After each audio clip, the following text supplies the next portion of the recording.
And good evening and welcome to City Focus. I'm Marty Olsen, your host, and tonight I'm like to welcome back my good friend and yours, Mr. New London, Mike McLaughlin. And Mike, it's always a pleasure to have you on the set. Yes. We always have a kind of a free-form conversation, and we just kind of go and we fill up the hour and have a good time. And it's fun because, like, I've already forgotten two of the names I wanted to talk to you about. But that's how long we've been doing this. And but your show has greatly represented some of the people in London. Okay, and they've been on. You had Roger Bidwell on. There's no finer person than Roger Bidwell. There was no better coach than he was. He knew exactly how to do it. Having had the honor and the privilege of working for him for 20-some years. When I first met him, I knew of him. When we both got kicked out over at Avery Point, I knew how great he was. There's none better. He had numerous major league players, many minor league players, and the kids we placed who came with not the best academics, but went on to great schools after they had stayed, because he pushed the academics, or me, one of the two, real hard. And Roger Bidwell should be thanked for all he does. And the kids who played for him are now men. Really appreciate him. Yeah, I read in the paper where over at Avery Point that they are giving some serious consideration to providing housing for not just athletes but for students, which they've never had. And when you think about the quality of his teams over the course of time, not having housing, I mean, that kind of limits your scope of where you're going to get your players from. Yeah, but he won. He got the best of every local player. And two, he reached out into Killingly and some of the other places where you could. And he would get two or three that would live together in a place. And it was a workable situation. I don't think it helps Avery Point's athletics or the school if they build a building over there, because what that will do is add to the price of going there. Okay, because now you'll be living there and stuff like that. Not that you could, because many of the kids would drive there or had other friends as a thing. And, it's an interesting situation, because the lady who's in charge over there is an academic, very good person. She'd probably be working up in the main office at UConn someday. And, but, it's like, it's not quite how it used to be. Because going to Avery Point, when you say Avery Point was recruiting you, you could care less about some of these other schools around here. And when Roger would go visit you and we'd sit down, and some of the professors who went there who bought into the program are out of this world. I mean, they never gave the kids anything, but I had one kid, and when I first met him, he couldn't read, okay? And he really worked at it. And he went on to Catholic University down in Washington and became very involved with society and stuff in Washington. He pitched for them. He pitched for us. He went into Marine Corps and is now a lieutenant in the San Diego Police Department. And I could go through all kinds of, and I usually don't use their names because it's not fair to them, because they get, and we have some of the kids who are locally who did very well for us too. We had one guy who didn't pitch all year for us. The game before we went to the playoffs, Roger let him pitch 3 innings.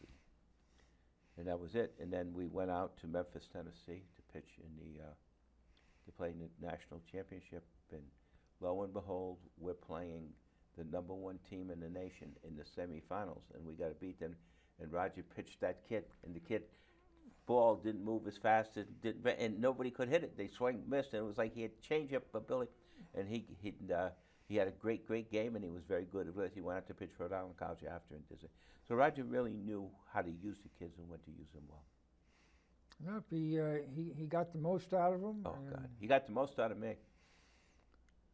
And that was the thing. But you just didn't want to disappoint Roger. And you pass that on with the kids when I'd work with them academically. They didn't want to disappoint me because I would disappoint Roger.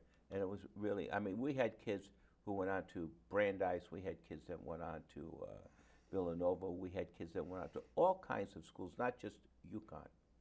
Okay, which is, I don't know if UConn's going to be able to afford anybody anymore. Well, listen, UConn main campus, they had a terrific baseball season this year. Oh, yeah, yes, They yes. went to the national Well, tournament. a young man from Waterford is the assistant coach, Mr. Podeswa. He's the assistant coach on the baseball team. He coaches first base. So he teaches at Montville, and he's been at it, I would say, 20-some years because he played for us. And he's such a pleasure. If all of the kids like that, they did well in the NCAA tournament. And, and from looking at who's paid what, baseball is not their sport. But, it's so good that when things like that happen, okay? And it's really good when local people get involved within it. Because I'm doing some camp for New London this year, and it gets me to see some really unique people who are grandfathers and stuff. And I have met Leo Clinton, old number 42 from New London, a great player of football, and he played some basketball. And I get to talk to him for a couple of minutes, and we reminisce about. So you guys who used to play, you're not forgotten because Leo is bringing them up. You know what I mean? Some of you people are still alive, some of you people aren't, but it's still an amazing situation how New London used to be and how they used to be so spectacular in football. And, girls basketball as well for them, even though they lost, as you had told me, the Lancaster girl. Yeah, that was, I don't know if I should be surprised or not, but Serenity Lancaster for New London High School just finished her sophomore year, I believe, and she's decided to transfer to a prep school. So I'm not sure I'm sure it'll have an impact on the Lady Whaler squad. Surely, because she was a very good player. She was one of and she's tall, athletic. And a Lancaster. Lancasters can shoot a basketball. I mean, if you think about all the Lancasters, you had all of the Lancasters, Gary, Mike, old Mike, young Mike, but also Lancasters are Troy McKelvin and Robbie Saunders were Lancasters. So they were great, on the men's level. I mean, so they were great players. I mean, they had, like I remember Troy, and there are rumors, and I can't confirm them, that Troy's son may be at New London next year, so I don't know. But it's a situation where those families like that made New London special in sports. Okay. But that's one of the things at all levels, but it's surfacing at the high school level with the ease of movement of these kids from school to school. I mean, we were coming through, wherever you lived, you played for your hometown team, whether you were a Whaler or a Lancer or Fitzfalcon or whatever. Viking. And you stayed home, you stayed put. I mean, you didn't kind of go, well, geez, I don't like Coach so-and-so, I'm going to go to another school. And you didn't have kids going out on prep like they are now. I mean, you might have a postgraduate prep, but not... Reclassification is what they call it now. Well, the prep schools are pushing, because there's like 3 prep schools in Woodstock. I mean, St. Thomas More used to be one of the few around that was actually prep school. Woodstock Academy was a high school, okay? Well, I had Pontford Academy, which was a prep school too. But I always remember one guy, and you talk about this reclassification, he was going to Montville High School, and allegedly he was going to Legend, and we did a Montville Legend basketball game on the radio, and he was on both rosters, but he was in the stands. So, this is how they all do it, and it's crazy. And, you think of the people you played with, and they cared about the different schools, because one of the guys that I went to high school with was a man who has since passed away, who was a policeman in Waterford, passed away very early by the name of Louis Birchall. And he was the toughest guy I've ever known. I mean, we had an argument one day, Louis and I, because we were born one day apart, and he hit me with his fist covered my whole face, and I knew you didn't fight Louis anymore. But it showed you how. And Louis played as a freshman against Fitch, and that big game then was a big game, with a broken nose without a face mask. And he was a starting nose guy. So Louis was a very tough man. And you got the guys that you know who you played with also. Sure. You got your John Brennans who played, and your John Madries, and you got all of the other different guys, Ernie Douglases, the John Ellises. Oh, poor John Ellis couldn't play catcher until he was a senior because somebody else was ahead of him, and he couldn't play quarterback on the football team until he was a senior because someone else was ahead of him. Didn't Dave Connors play catcher? Yeah, Dave Connors was the catcher ahead of Johnny Ellis. Dave Connors was obviously the quarterback ahead of Johnny Ellis. Dave Connors went on to Purdue, but the late Dave Connors, who was a very good man, his father started all this announcing anyhow, but Dave didn't look at the list there when he saw Bob Greasy went the same time he did. Yeah, but who would have known that Bob Greasy would become Bob Greasy? I mean, Yeah, well, no, you can't know because, but some of the guys you have an idea, and it's always a look back when you say it, because Dave ended up going to Wake Forest, and he ran into another good pro player, okay, and who played quarterback. But Dave was as good an athlete. That's when a primary school that had athletes in there was St. Joseph's School in London, where they would go up to 8th grade, but they would have great players on their teams, and then they'd go to London because there was no St. Bernard's. Like they had one year, they had Billy Foy, who went to Amherst, and they had Dave Connors, and they had some other, Rod Gaynor, who was a great athlete until he had his physical problems, and they all went to St. Joseph's. Yeah. St. Joseph's would have like 12 boys and play the Buckley School, the London Middle School, and we'd have like 60, and they'd kill us. Yeah, well, when Billy Foy went to Amherst, I mean, that was at the same time that Connors went to Purdue. And, Foy was a star. Offense and defense. At Amherst. I mean, he opted not to go to the big time, Big Ten, as Connors did. I mean, Connors, after he came back for a sophomore year after backing up Greasy, I mean, he was like 5th or 6th on and quarterback. freshmen didn't play then either because of things. But the other guy we all forget is the late Billy McCarthy, who played 1 year of football and got a full ride to North Carolina to play football. That was some team. And, but Louis Birchall was the nose guard on that team, and he was the best. Judge Martin was the roughest, most aggressive guy. He had Sam Huff's number and the other thing. He was a tough football player. If you would have asked me when we went to high school, you thought he'd be a judge. You know what I mean? I would never know, but he became a very good... And he was a little guy. I mean, he was not very tall. No, but he was built. He was built, but he was not like he was 6'5", 260. He had a twin sister, Mary, who had to have been the best-looking woman in the senior class. Okay, and you would never know it was Bobby's twin sister then. But she went out to California. Bobby did many great things here because the Martins were a very good family. Okay, and their father was the sheriff, but Bobby was, what a friend he was for life. And he was a very, very good man. And we used to make them in New London because when we went to New London, all the kids from East Lyme went there, and all the kids from Montville went there. Well, things have changed and are changing. Yes. One annual event's coming up this weekend here in town, the annual Sail Fest. Actually, it's its 40th year. It's hard to believe that it's been going on that long. You have any plans on making the rounds or watching the fireworks? If I go anywhere, it'll be to see the fireworks. And because it does me no good to go downtown New London because I don't drink or anything else that is possible down there at the moment. And, and I feel bad because they have to import police from other places, and most of the people are not New Londoners. So when something goes bad, we get a bad rap for that. But on the thought pattern, it's really a beautiful thing that they would so do that. And hopefully the weather will cooperate with them, and they'll be doing it good because you kind of like for New London to do positive things. I mean, because see, as a New Londoner, and this is just one person's opinion, and this is one person who didn't get elected's opinion, I sit here and look at our city, okay? For assets, we got 3 colleges. One, a prestigious Coast Guard Academy. We got Connecticut College, which charges for a significant amount of money. Mitchell College, which has been coming up in sports magnificently, has all the water. Both Conn College have all the land. You've got electric boat in New London now.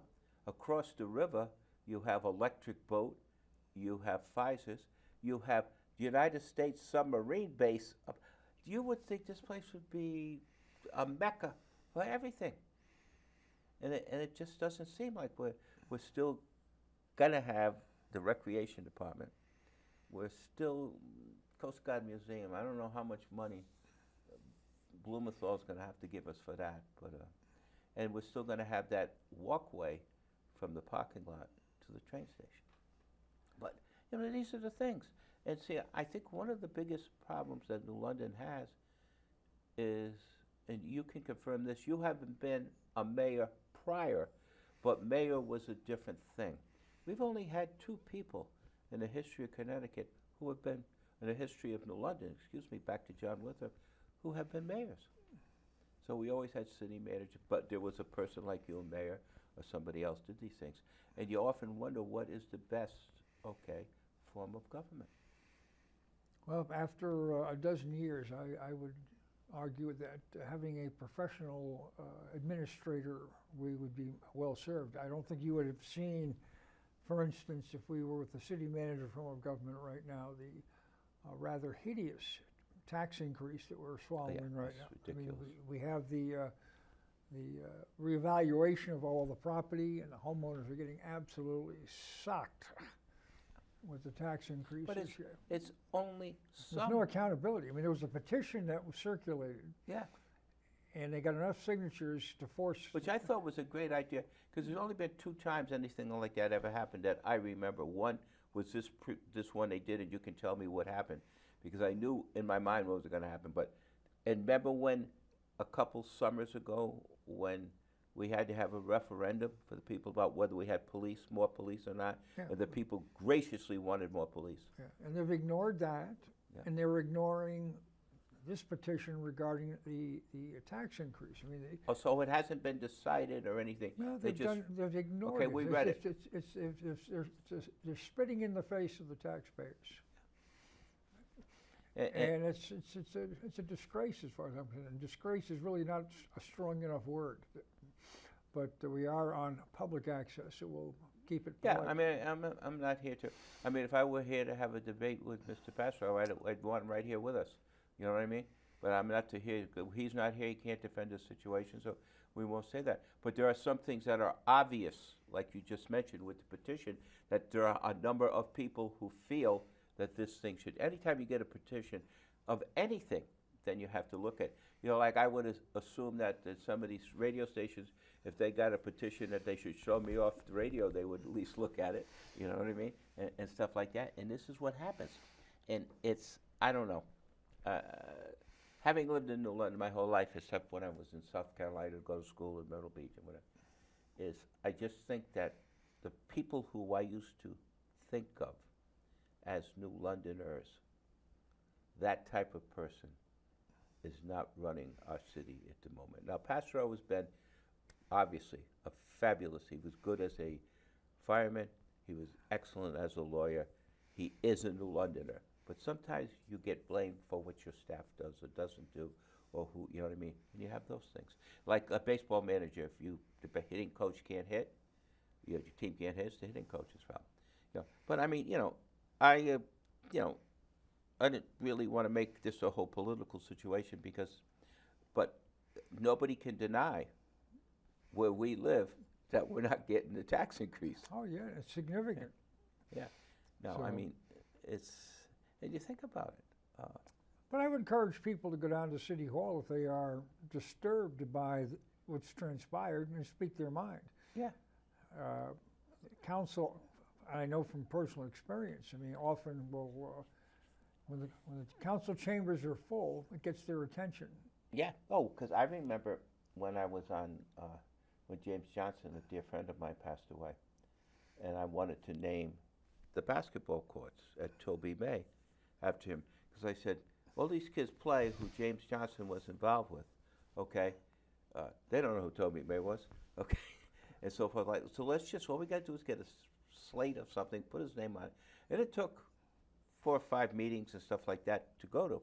And it was a situation, well, you got to go to this meeting. Oh no, maybe you'll have to see somebody else in this other group, the recreation, and so forth. And but I mean, if anybody was deserving before he was he, because he spent so much I time. knew him. He was a peer of my younger brothers. Yes. And, they actually played Little League baseball together. Yeah. I mean, and I couldn't have. I said, this person's going to have it. We just cannot forget him. Yeah. Because of As what I he did. recall at that time too, I was on council and had the Yeah. opportunity. Oh, you to, were there. You were the one that got me to keep coming back. to keep in there swinging to get things Yeah. accomplished. But I mean, there are some things, okay, that you do like that, and because in New London, like, it amazes me that, and again, I haven't spent 100 years here yet, but I'm getting close. But some of the things they're named after, I have no idea who they are. Okay, you know, and I knew the Martin Center well because it was named after Thomas Martin, not Bobby. You know what I mean? And that made sense because he did a lot of that stuff. And there's been many people who have been involved. But who was Mercer that they named the beautiful Mercer Field after? Who is Toby May, which they have to, you know what I mean? I thought they'd name it Michael's Dairy, to be honest with you. Well, Jennings School, who's Jennings? Yeah. Edgerton School, who was Yeah. Edgerton? But it's even sadder. Last year, I had to do something more than what I do for the rec. They had this enrichment program, and my job was to try to teach 4th and 5th graders a little history of New London. And I was amazed that many of the kids, if they went to Nathan Hale, didn't know who Nathan Hale was. Now, you can't get any more of an important person than Nathan Hale. I'm sorry, got the little red school. He gave his life for our country. Anybody, you know what I mean? And the second was, they didn't know who Winthrop was. I mean, and these are the things, I realize you don't have to spend, but when you got a statue of Nathan Hale in your school, okay, who's one of the greatest Americans that ever lived, okay, you would think that every kid that went to school, just as the man said, I regret that I have but one life to give my country. We also have a statue of John Winthrop, so. Yeah, but that's out front of the school. So. Yeah, but I mean, it's all of the other different things that you have there. I mean, when you think about it, one of these days, within the next decade, we'll have to sit down and say, who are the 10 most prominent people that we knew in New London? You know what I mean? Of a positive note or negative note, because if you can be prominent and be negative, okay, it's prominent and be positive. And there's been some very unique people that have come through, okay, and how it all changed has become neat. And it used to be, I'll say one thing about New London, when I was in early school age, everybody knew who your city councilors were. I mean, they knew you were there, this, that, whatever, because I remember my dad, who was just a regular, working person. He's a good man.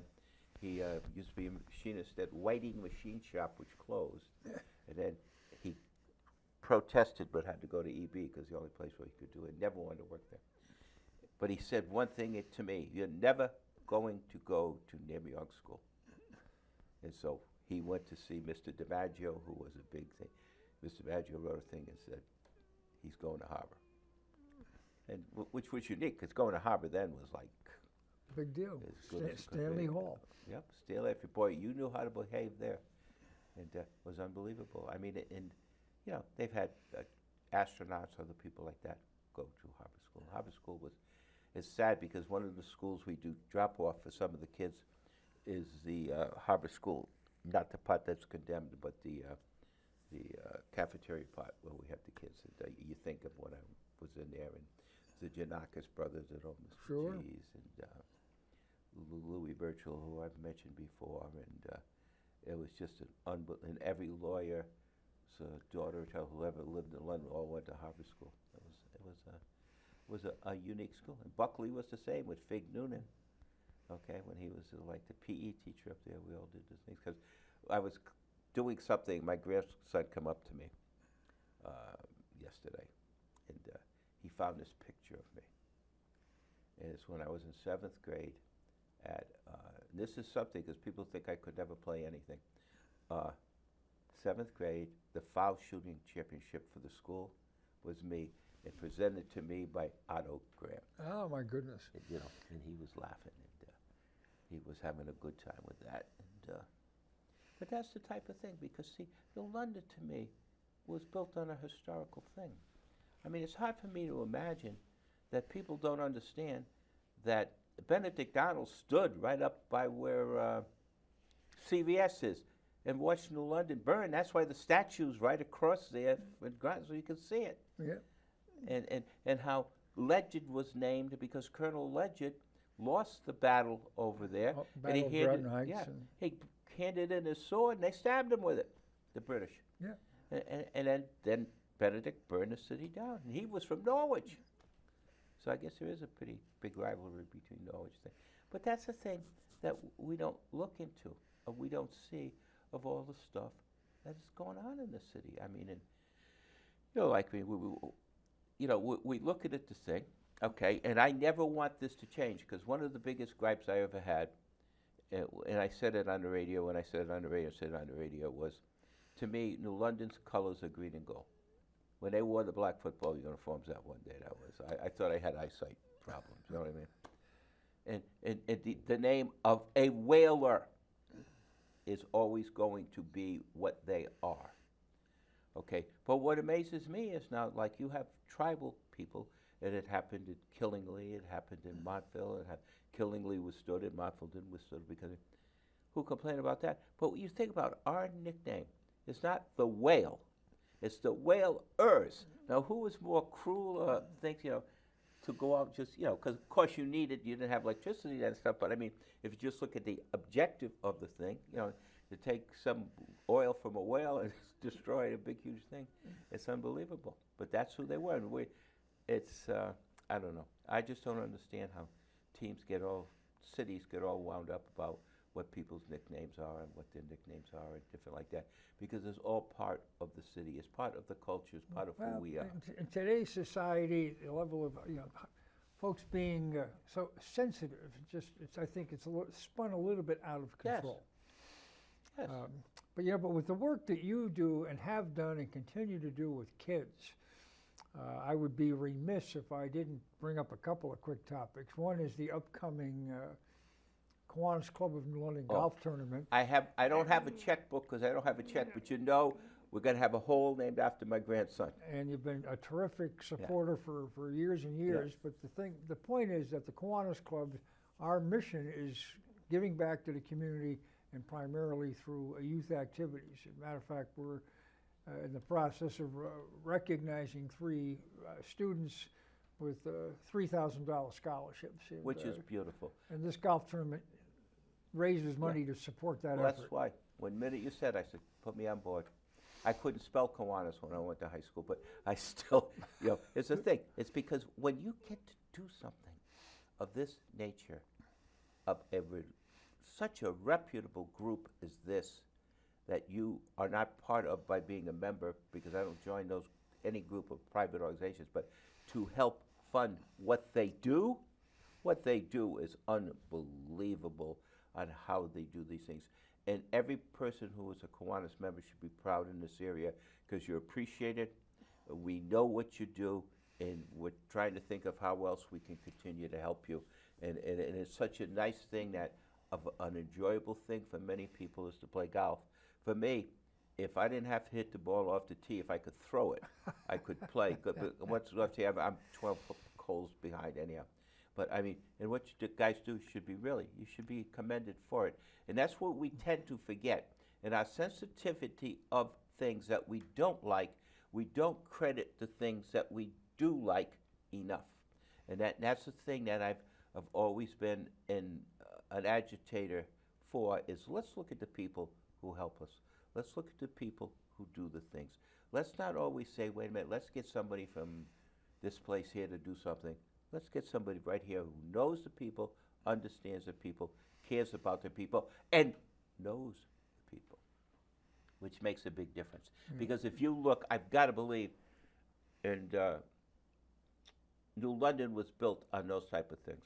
If you look at the neighborhoods, and you look at the former things before and stuff like that, the Italian neighborhood, I think one of the biggest things that I feel, this is only my personal opinion, that was wrong, was when Christopher Columbus' statue was taken down. Now, say what you want about Christopher Columbus, he just discovered the United States, but also that meant a lot to the Italian community, that statue being there. Okay, I mean, it's crazy when I drive down, like we going to Montville High School in the morning, and I'll make a stupid mistake and go by a New London EB, and I'll be stopped at that stop sign, and I'll say, wait a minute, where is it? And you know, and that's the thing. But that's the thing, because the communities which were built, the Irish had a part in it, the Polish, everybody had a part. That's what made it so special. I mean, it was like unbelievable, the different communities that we have. And, you know, I mean, like you take people, and he's a dear friend of yours, and he's a big-time acquaintance of mine, okay, Juan Roman. I mean, look at that person, okay? There's as good a person as you're going to find, okay? You look at the Gaynor family, which was a big deal. The Foys, Mr. Foy, not my school, you know. Juan kept me company a few weeks ago. He went up to Cromwell to the Travelers golf tournament. Yeah, I'm telling you, and here's a guy who got a system which is so changed. How about Juan? Juan goes to Norwich. Him and Jackie Cochran went there together. Now, I don't know when Juan left, but I don't think he made it through the first year there because he left. And he transferred to Central. Great football player at Central. He was going to be captain his senior year, and because of some transfer situation, he couldn't play. I mean, you cannot find a better person than Juan Roman. Now, with this transfer system they have now that Bobby Hurley uses, I think Juan would have had 4 more years of eligibility. and that's the situation you deal with. And these are the people, okay, who are so special in London. And it's just like you go through it. And people really, really cared. And, you know, I'm not saying they don't care anymore, but I'm just saying it's become more of a thing where if you need to express your situation, you need to fill out all of these paperwork things like those poor people are trying to do with the taxes. It's like, let's just vote on it. We don't have to do anything else. Let's just vote on it. If your side wins, your side loses. It's as simple as that. Isn't that what it's about? It's what it's supposed to be about. Yeah. I mean, and I've never been a politician because I'm the only Democrat ever to lose. But I mean, you know. Not the only one, but yes, one of the few. I think I got more figures than them. But you know, and that's the thing. But that's what I feel so good when somebody does something. Not that somebody is always doing something wrong, but when people challenge it, it makes it a better situation because people try to do it in a better manner. You know. Yeah. One thing I want to bring up, and that is with the work that you do with kids personally, and you work with the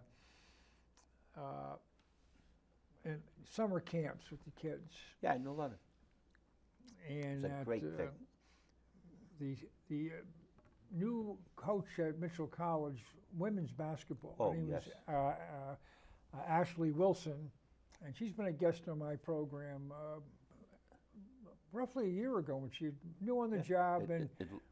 Little does she know, because she's not related, but Wilson is a big name in this city. Earl Wilson, the guy who was a great golfer, who used to live next door to my mother, and his son and the daughter, and then Wilson is a big name. And we welcome her immensely because I'll say one thing, Mitchell Athletics has taken a step up. Yep. And but she's running a camp for young girls. It's for ages, I don't say ages, but entering grade 3 through 8. Yes, because when I'm coming home, because when I do the camps, I have from 9:30 to 2:30 off because I'm before and after care with them. And I go by Mitchell, and I got to wait at that stop sign for her to bring the stoplight to bring all those people across that she has. And which I think is great because I remember when Mitchell was a 2-year school. And I remember when you used to come to the classes I used to teach at Mitchell because your wife or ex-wife or somebody was sick or something, you had to take the courses and you figured you could understand me. But those were the days.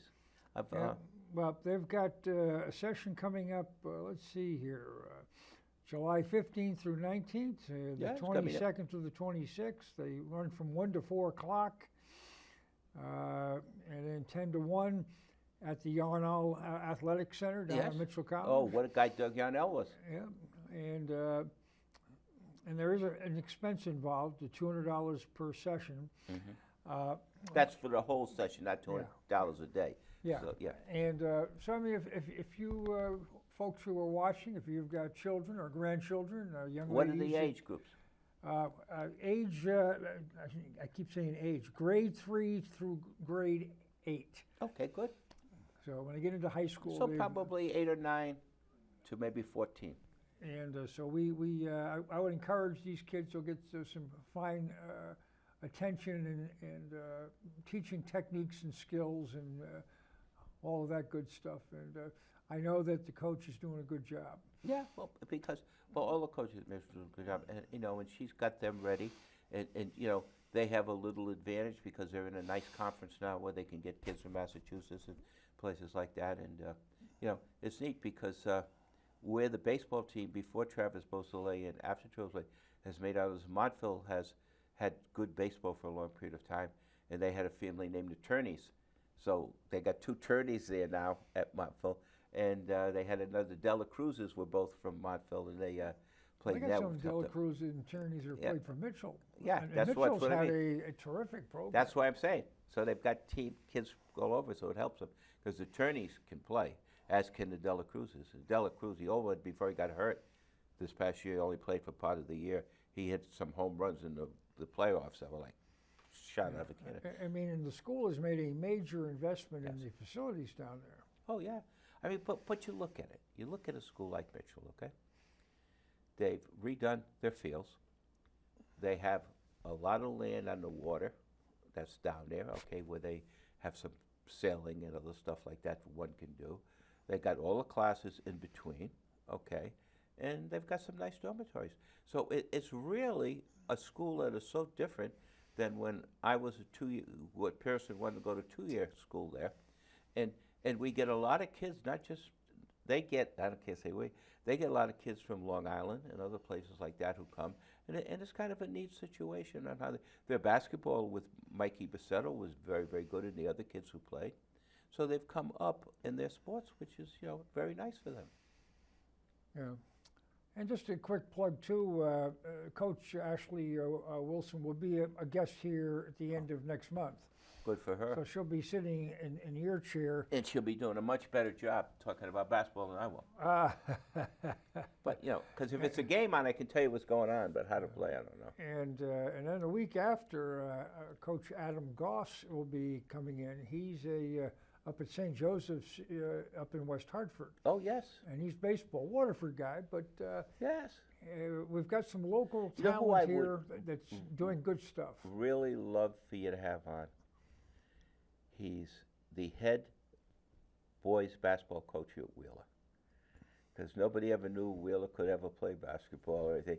And they had such a wonderful run in the state tournament and everything this year.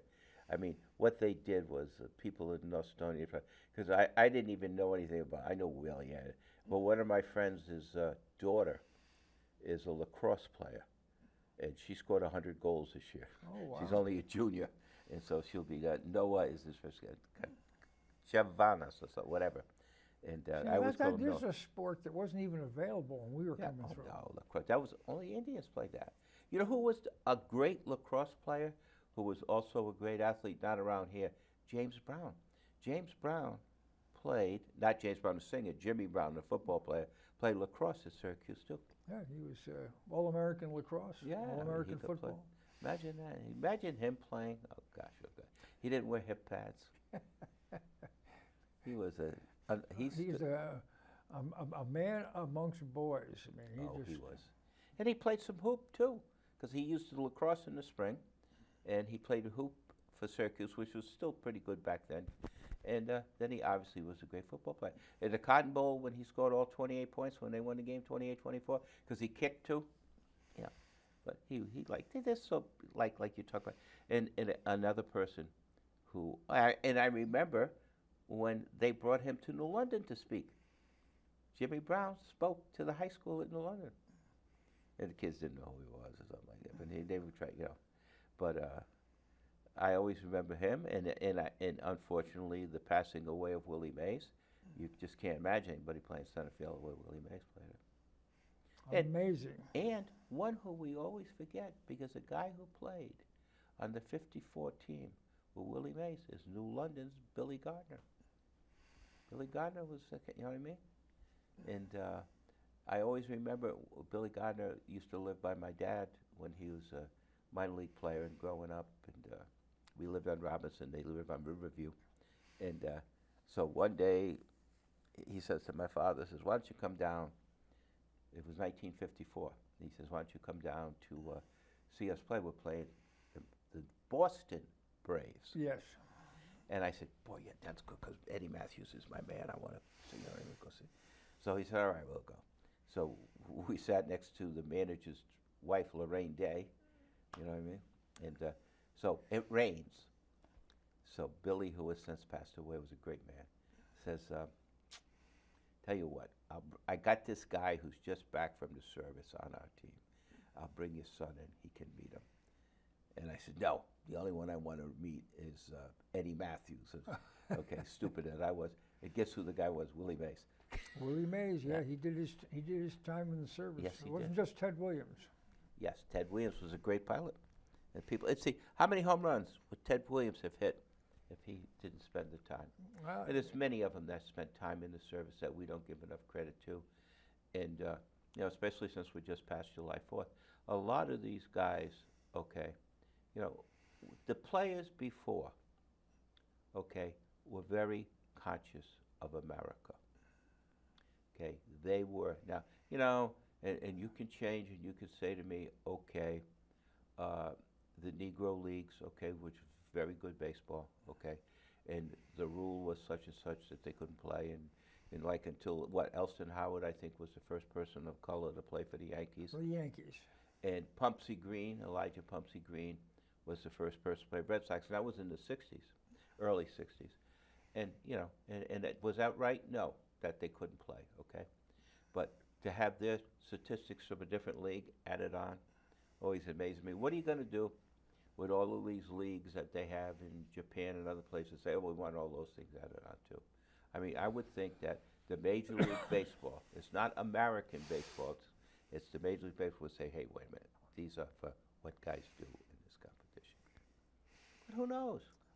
You know what I mean? Yeah. I mean, because I'll tell you what, if you really want to run a trivia contest, name the starting lineup for the Boston Red Sox. Right now, I don't have no idea who these guys are. The guy there. Deaver's on third base. Yeah. Who else? I mean, just say, who are the guys? If you throw Judge away, and Jamal Stanton, and Soto, who are the guys for the Yanks? Who catches for the Yanks? Who's Thurman Munson? Who's Elson Howard? Who's Yogi Berra?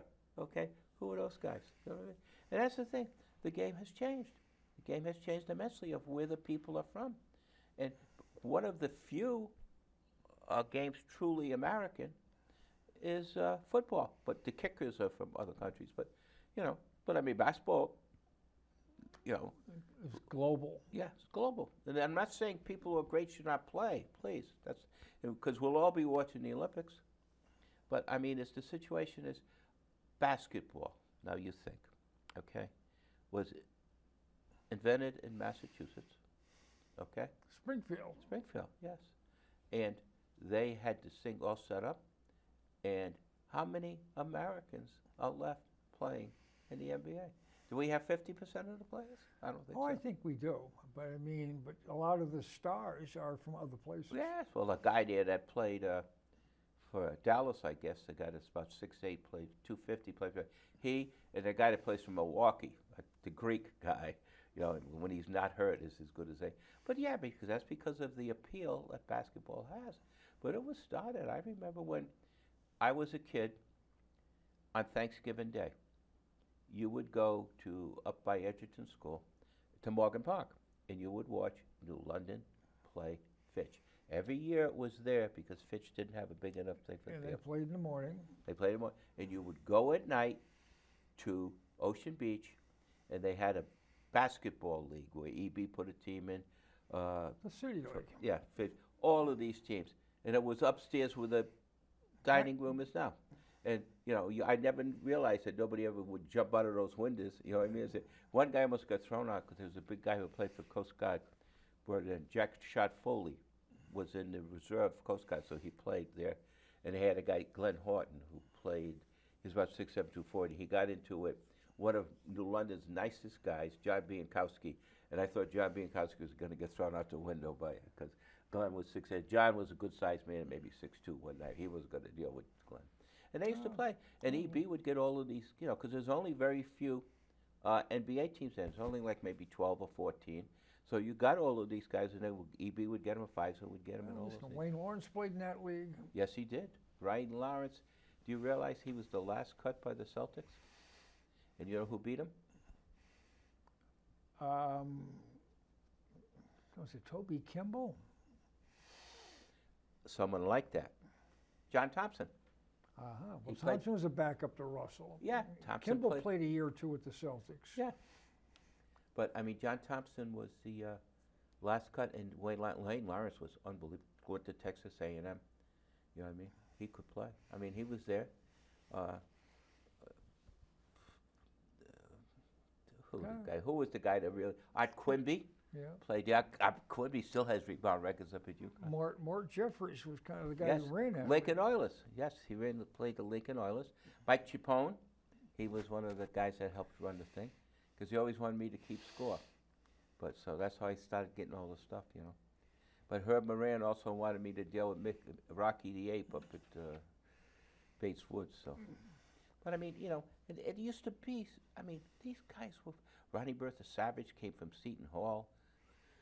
Played, and all of these different guys played, and they just, they used to be big time wrestling. Big time wrestling up in that same place. Yeah. Yeah. Well, you've always asked for a phone call, and we have one. Good. Probably telling me to shut up. Okay. Good evening. You're on the air. I don't watch a lot of TV, but this is a show I could watch for. It should be on for 4 hours. I can tell you that right now. Marty, I'll see you tomorrow morning, bright and early. All righty. Well, I'll be. Well, actually, tomorrow morning I'm off tomorrow. You have to come in on Friday. No, you're going to come on my show tomorrow. Oh, on your show? Yeah, I'll be there very, very early tomorrow morning. Let me tell you something. This guy here, I was used to sit in a seat here with he, and he was unbelievable because I knew him as one of the finest baseball players that ever came from here, okay? And he could play and he could hit, and he'd always go play over in Europe, so I'd get stuck doing his show. But I'll tell you what, his show that he does on the radio is unbelievable to listen to. And because he has people, can we ask you one question? Mike, I wanted to ask you and talk you up. You don't have to talk me up. No. I appreciate it. You guys let me. I love this show. Now, can I ask you one question? It's Lee Elsey, if nobody knows, because I'll tell you what the show is unbelievable. Yeah, Long Island only. If you go to Long Island, you mention Lee Elsey, you get a free drink. But anyhow, do you think, with all the congressmen that you speak to, okay, that Biden should step down? Oh, Biden should certainly step down, Mike. Clearly he is not capable of doing this job. As an American, we should all insist that he step aside for anyone. Because does he give you a feeling of security? He never has, but you know. But and I'm not really a big Trump fan either. But no, but I think just as a sense of you got to be able to run the country and be able to actually act on. He can't do it. I don't think he can do it anymore. So. The only guy that I've ever voted for of a national level is a guy who's on your show. Who's that? The Colonel. Oh, the Colonel. Yep. Tomorrow, Rob Simmons. He's the best. When he came and he threw the ball out at, I'd never known him, and he came and threw the ball out at Navigator Stadium, or Dodge Stadium, excuse me, and he sat next to me because it was Republican night, and I said, he ran against Sam Gagenson. I didn't think he had a chance. And I said, Mr. Gagenson, you're like CIA. You did this. You did everything you could think of in life. I said, I'm going to vote for the first time in my life so you don't get shut out. And we became the best of friends. He's really a gracious man here. And one of the times that I was with him, I didn't work for him, but we would spend a lot of time together talking about things. He's a wonderful guy. And when I listen to him, when he's been on your show and probably will be on again, it's just an unbelievable thing to listen to. Well, Mike, I just want to say, in all seriousness, I've been watching. I just wanted to call and say you, my friend, are an absolute local treasure, and people don't realize the knowledge that you have and what you put in media-wise, sports-wise. And Marty, I'm lucky to get you on the show every 5-6 weeks, so I want to thank you. I just wanted to call and say I've been watching, and thank you for both of you for what you do for the community. Well, thank you for calling. It's a pleasure, and I look forward to seeing you bright and early in the morning. All right, guys. See you. Thank you, Night, Lee. night. Oh, That was a nice surprise. oh, yeah. I mean, could he play baseball, though? Oh, God. He could hit home run. We're at, Well, back when the Navigators were Yeah. riding high, I mean, they hosted an all-star game up there. no, they hosted a home run hitting contest. Well, that was part of the Yeah, whole yeah. deal there, and Lee participated. You had Yeah. Dave Winfield there. They had Mike and- Schmidt. I mean, there was a bunch of stars from years And gone who led by. at the end of the first round? Lee Elsey. So the general manager says, I don't think we can have him take part of second. Lee Elsey was, I mean, and I'll tell you what, but the amazing thing is the transformation of him with the show. Great athlete before, but no one ever gave him credit for all the different things he knows. He interviews big-time authors. He interviews people like that. It is a pleasure, okay, to listen to him when I'm going to where I got to go in the morning. And the reason I don't call him as much is because I'm driving, okay? And I haven't enough job driving, you know what I mean? But his show is just, it's, you'll have the time of your life tomorrow because there's something. Well, we always have a good conversation. Well, Lee is it's like, he's like a guy that, if I was a politician, and I'm not, I would want him to run because he has that knowledge of all the people, plus, the knowledge of what you need to do. And I'll tell you, he's really, I'm so proud of him, okay, of what he's done. Because when we used to do the shows, he'd show films of himself doing things that he would make and going over with a motorcycle over and he made the films and they put the things together, and he was unbelievable. And you could see then that him and the camera or him and a microphone were made. And still, once every 4 years or something, we get to do a Thanksgiving game together because somebody couldn't make us, and it's really fun because Lee Elsey is as good at this stuff as anybody can ever be, and he's humble enough too to make it work. Touche. You're not too bad either, so the two of you together. Well, it helps to have good guests. Yeah. And when I have guys like you in here and Roger Bidwell, in about a month I'll have Tony D'Angelo, who's on Lee's a show. weekly guest on Lee's program. Oh, yes. And he's terrific. I mean, he comes in and we have an opportunity to discuss state and federal politics and economics, and it's That's got to be fun, because you were a very effective politician. You were a very good politician. Okay, so it kind of like the thing. yeah. We have run out of time there, Martin. So we got to close up. I want to thank you for coming in, Oh, my pleasure. Thank you for picking me up. and we will, and I'll bring you home too. Yeah. Folks, you've been watching City Focus. We'll see you again next week. And for those who are early risers, tune into 94.9 FM on your dial, and yours truly will be on from 6:30 to 7 with Lee Elsey. So with that, we'll say good night.